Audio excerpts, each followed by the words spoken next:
Hello. The recent discussions about changing over cars and trucks, the transportation sector, to all electric vehicles by some future date brings about a couple very important questions which I'd like to discuss in this video. The merits of the argument notwithstanding, there are some technical details that we need to look into, both in preparation and in assessment of these alternative strategies. First, to see if it's even feasible within that time frame, and then given our energy supply mix, to see if it will actually produce the benefits that we desire, and then whether a market economy of consumers with limited financial resources would be able to afford and sustain a complete changeover to an electric vehicle market. Of course, in the future, as electric vehicles are adopted by more of the population, some of these conditions will change. But let's first ask ourselves the question of whether it would even be better for the environment, given our place of residence and given the type of vehicle. So I've done some searching around on the internet, and there are a lot of available sources. Typically, I will rely upon government sources and UN sources and relevant trade and IEA or intergovernmental organization sources. However, there are a lot of private sources that offer a lot of great information too. But there being no financial incentive by regulatory bodies to distort numbers, I've mostly relied on those. And so just a quick look at the fuel economy of different EVs. We're seeing that 25 kilowatt hours per 100 miles or 160 kilometers is the best economy that we got in 2019. And then that fuel economy declines to between 40 and 50 for kilowatt hours per 100 miles or 160 kilometers for the performance models for larger vehicles. And for trucks, of course, we're probably over 50 by now. So let's assume, given that not every consumer wants a hatchback micro car, and not every consumer wants the fastest and biggest vehicle. Let's assume roughly 30 to 35 kilowatt hours per 100 miles or 160 kilometers is fair for the average EV. And you can see that the size of the vehicle does not necessarily imply fuel efficiency. Because here we've got this tiny smart vehicle at 33 kilowatt hours per 100 kilometers, and this roomier Tesla Model S, which is sportier, four-door, at 33, right? And then there are a number of different vehicles. There is a long line of offerings that car manufacturers are bringing out each year, but it seems that the 30 kilowatt hours per 100 mile mark is pretty close to the standard that we're looking for, if we wanted to say this is average. And then we can compare to that roughly 22 miles per gallon for all vehicles across the United States. However, that is low considering that the United States low in the scope of international comparison, considering that the United States has a greater concentration of light-duty pickup trucks, SUVs, and larger vehicles on the road in comparison to other automotive markets where you would see vehicles like, let's see if I can find them here.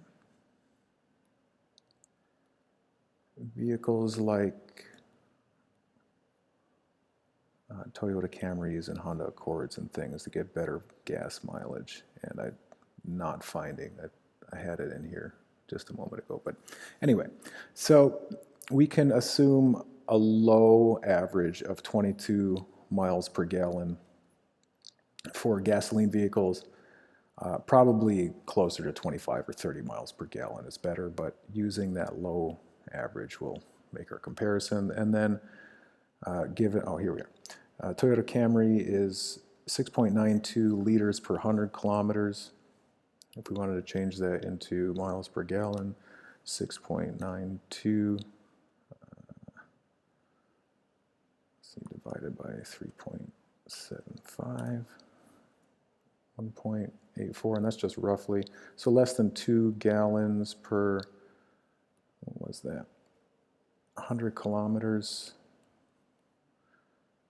And we're going to get 100 divided by 1.6, 62 miles.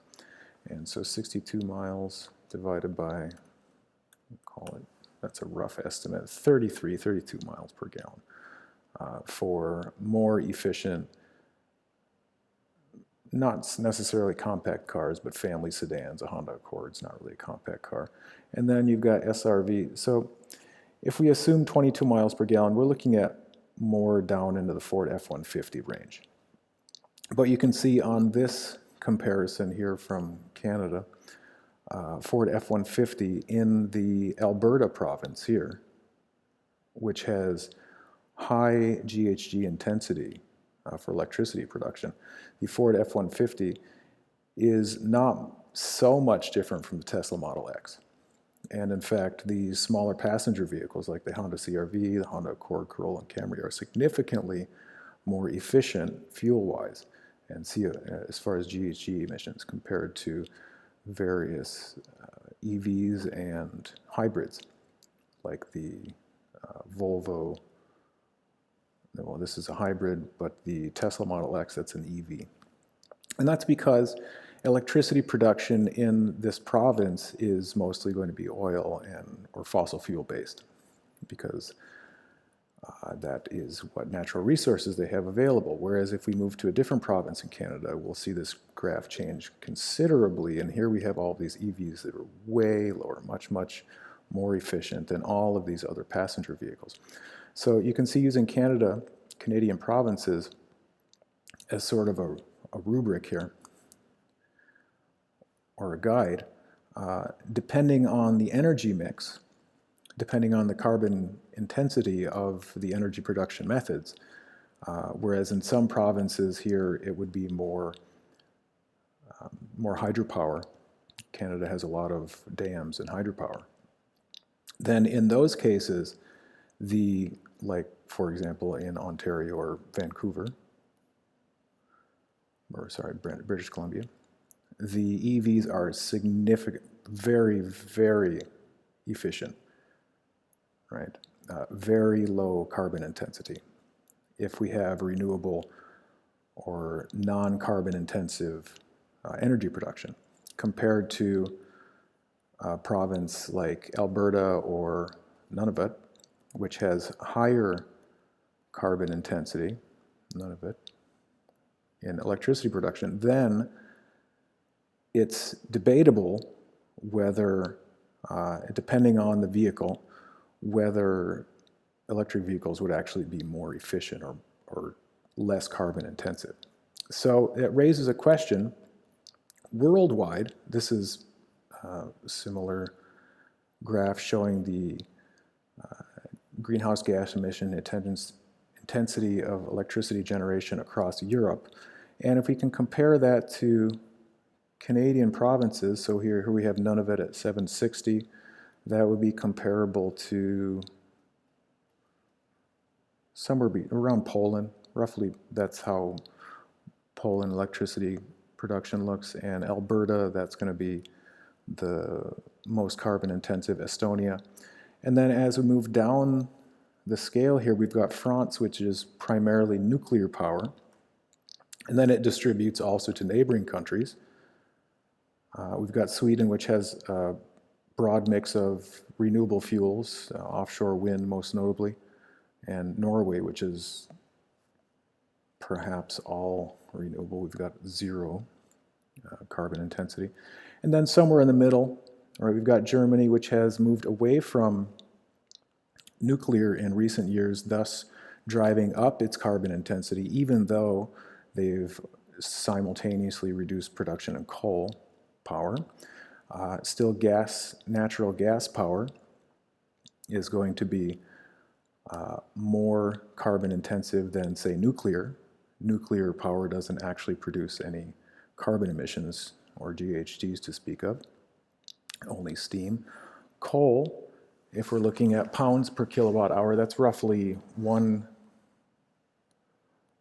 kilogram or 100 grams per kilowatt hour. So you can see Estonia is nearly entirely on coal, or perhaps petroleum, somewhere between petroleum and coal. We wouldn't expect that they would use a lot of petroleum because they're not a Gulf state. We would expect that only Gulf states are using primarily petroleum because of the abundance of that natural resource. But natural gas is producing 0.91 pounds per kilowatt hour, or 0.91 pounds, or about 400 grams, 413 grams, and you can see then that puts us right around Germany. So it's mostly natural gas here, we can infer just given these numbers. And so if we wanted to move all production or all transportation onto electricity, we would then see this graph, both of these in OECD and non-OECD electricity production. We would see that increase by between 35 and 45% or greater, according to various sources you can see here. In private sources, 34 to 43%. We could see this one here showed that Texas would have to increase by about 30% if they changed over all vehicles on the road to electric. We can find various private and public websites and sources that suggest about the same. So let's say a third. It would need to increase energy production by a third, electricity production by a third. And we can see that electricity production has been growing consistently in non-OECD, those are developing countries, and it's sort of leveled off. So the richer countries aren't using significantly more power each year. They're just adjusting their energy mixes. But as developing countries increase their power production, they're relying on cheaper sources like coal and then natural gas. Nuclear is a cleaner source, but it requires a lot of expertise and know-how in the construction, maintenance of plants, and then there are certain national security and global security risks involved. Why people conflate nuclear power with nuclear arms is another argument that is confusing, but in fact the two are definitely conflated. And then it is not a cheap process to build and maintain the nuclear plant. So we're relying mostly on natural gas and oil, or coal especially, for new power construction in the developing world. And you can see even though coal electricity generation has fallen in recent years, that's mainly due to richer countries electing to move to natural gas in particular, but also you can see down here, solar, wind, geothermal, etc., have increased precipitously over the last 10 years. The extent to which solar and wind and geothermal can continue to increase, however, is not entirely certain, because solar and wind in particular have intermittency problems, and they can't carry on the same base load capacity that coal and natural gas and nuclear can. And so they just serve different purposes in the power grid and the power supply matrix. All right, so we can change from coal to natural gas fairly easily, because coal and natural gas plants can be ramped up and down, and they can satisfy that base power load like nuclear. But you can't ramp up solar, wind, very easily, because it's not more, you can't turn up the sun or turn up the wind whenever you like. And then storing that power is difficult, plus obviously it's not sunny at night when more electricity is used. So there are various complications, especially when we're talking about changing over the transportation sector. So we need to add 30 to 40 or more percent into the power grid, and then also come out ahead in the carbon intensity, which is really quite difficult considering the facts here. That in the poorer countries, Asia, China, parts of Europe, Latin America, what we're getting here is oil, right? We've got a lot of oil, and this is mostly going to be the Middle East. And then coal. Coal is the baseload power preference for the majority of the world, and it's increasing still. The overall consumption of coal is not significantly declining just because it poses serious climate change risks. Of course, natural gas is also being factored into the mix more each year. And then biofuels and waste. This is mostly like burning of trees. So there are also significant complications with biomaterials because forests, while renewable, take a very long time to be renewed. And so when we have nearly 0% of the current electricity going to transportation, this very slim margin, we're going to increase this to roughly 25% or more of the power grid if we have to increase the total power supply by a third or more. Then this sliver that's currently going to trains, subways, etc., that's going to increase to a level of roughly as large as industry. And so to try to make that both economically and environmentally favorable is challenging, to say the least. Not impossible, but certainly very challenging. And so now let's look into the economic end for consumers. Well, today, electricity across the United States, for example, has average prices of, in Hawaii, you're looking at nearly 30 cents per kilowatt hour, and then on the low end, looking at maybe Texas or Louisiana, 7, 8 cents per kilowatt hour. National average, you're looking at 10 cents per kilowatt hour, right? And so at 10 cents per kilowatt hour, your fuel costs, if you are driving any of these cars at 30 kilowatt hours per 100 miles, your fuel costs are relatively small. If you've got 10 cents per kilowatt hour times 100 miles, that's a pretty low cost, right? So if you can drive, let's see here, let me do that up again.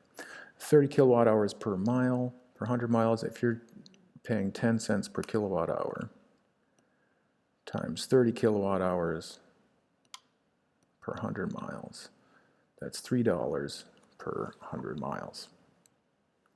And so you're looking at a fill up at a charging station of, I've read, about $7, $9, something like that. And that's pretty reasonable. That is cheaper than if you're filling up with gasoline at $2.80 or even $2 a gallon. And if you're getting 33 miles to the gallon, 33 miles times, let's say, even $2.50 a gallon is fairly average. 33 miles divided by $2.50, getting 13.2 miles to the dollar. If you're getting 33 miles to the gallon, your cost for 100 miles to compare, so you're getting roughly 3 gallons per 100 mile times 2.5, right? You're over twice the cost, $7.50 per 100 miles compared to $3 for electric. And so we've got average fuel costs here. This is in Hawaii, though. Let's take a look at another state.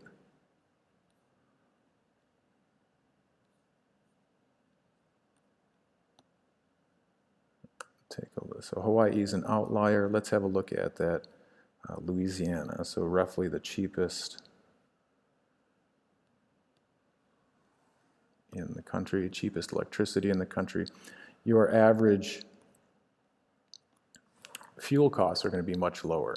How they calculate operating costs, I'm not quite sure. You're going to be looking at tire rotations and spark plugs and oil changes and things like that. There are components in electric vehicles that you don't have, which are present in gasoline vehicles, so you're not going to have to change the oil. You're not going to have to worry about mufflers. You're not going to have to worry about a lot of different components that could break down. However, there are going to be other costs associated with electronic components and electrical components. All right, we'll come back to that one later. All right, so you're looking at a much cheaper day-to-day variable cost for electric vehicles because fuel prices at the pump are not likely to decrease back to the 1980s and 90s levels.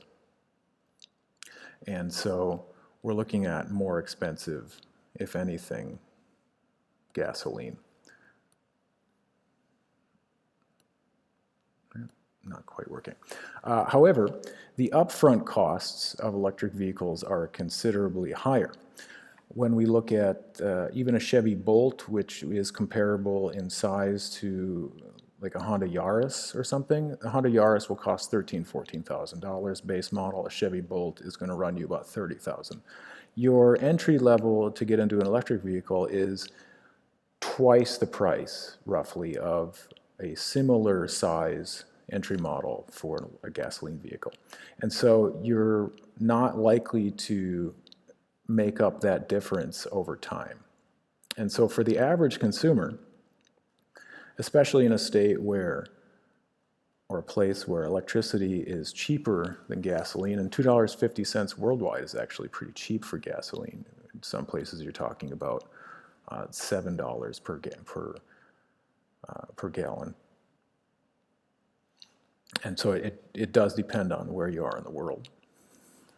But in most places in the world also electricity is a little bit higher. So you might get close over this course of 15 years or so. This is assuming a person is paying month by month in installments to pay for the original cost of the car.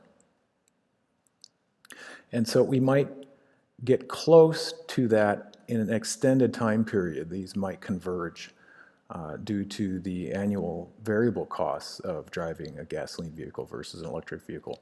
But that initial upfront cost being so much higher, and in fact most of these electric vehicles are in the order of $40,000, $50,000, $60,000, which might be considered a luxury vehicle for gasoline. The cheapest one here, the Cooper SE 29,900, that is by far the cheapest. The next couple models are a couple $1,000s more, and then they go up, as all cars do, they go up over $100,000.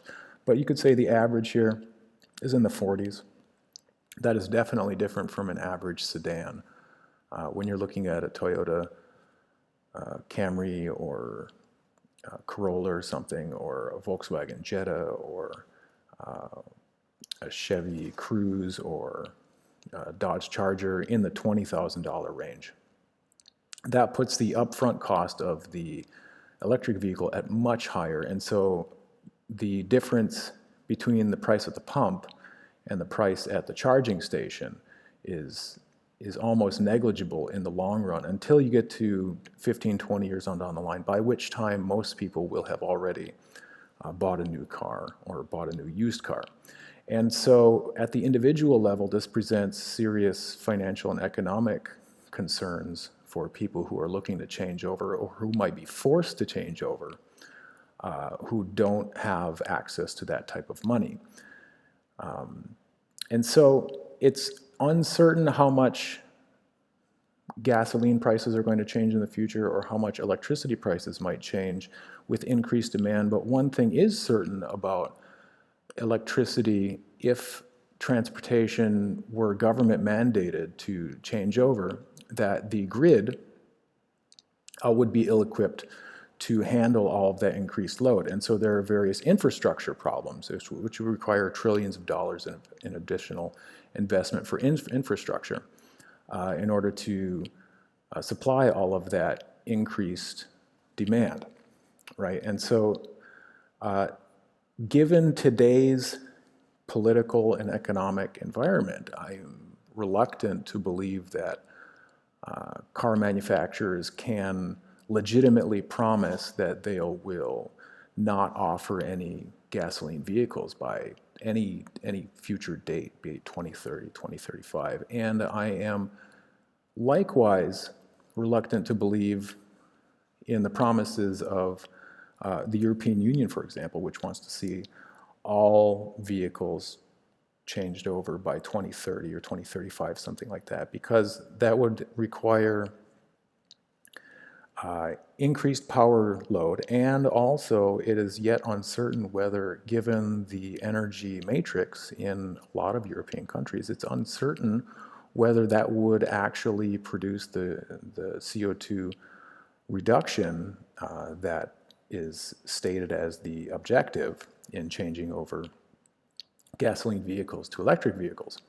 So given the burdens it would put on individuals buying vehicles, the burdens it would put on governments in the short term, short and medium term, to drastically increase energy output by building new power plants, and those power plants would then need to be renewable or at least natural gas, but I think natural gas is not even the objective. I think they're trying to go entirely for renewable, which have those intermittency problems.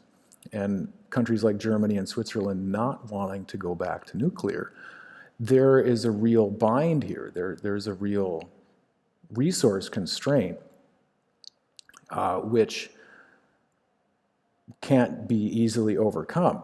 I mean, there are only so many ways to produce electricity, and there are only so many ways to produce it cheaply enough to have it in great supply, and most of those include these redder means, which are oil and gas and things, right? And now Canada is unique in that it has a lot of hydro potential, and France is unique in that it has a lot of nuclear, but for most countries, this is just not really a feasible thing as it stands today. And so risking being ostracized by green activists, I would have to say that I remain suspicious of whether or not these are good faith objectives, or if car companies perhaps are trying to increase their stock price, or if countries are trying to perhaps placate the majority or those activists, or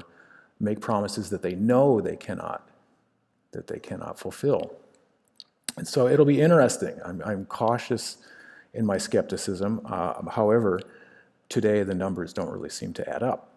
And so I would advise people exercise a little bit of healthy disbelief in assessing our likelihood of achieving all or even half electric vehicles within the next 10 years. I mean, given especially that it's rare to even see a charging station. Charging stations being so infrequent, it begs the question, how could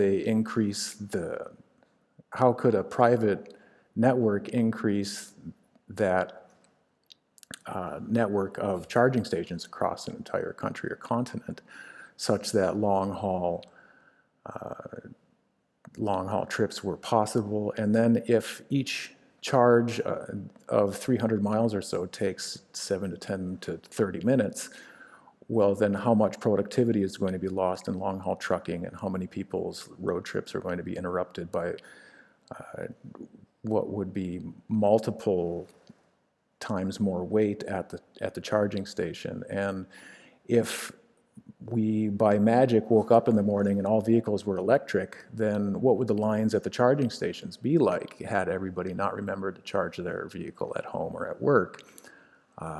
Much less how would the local power company be able to handle this increased demand?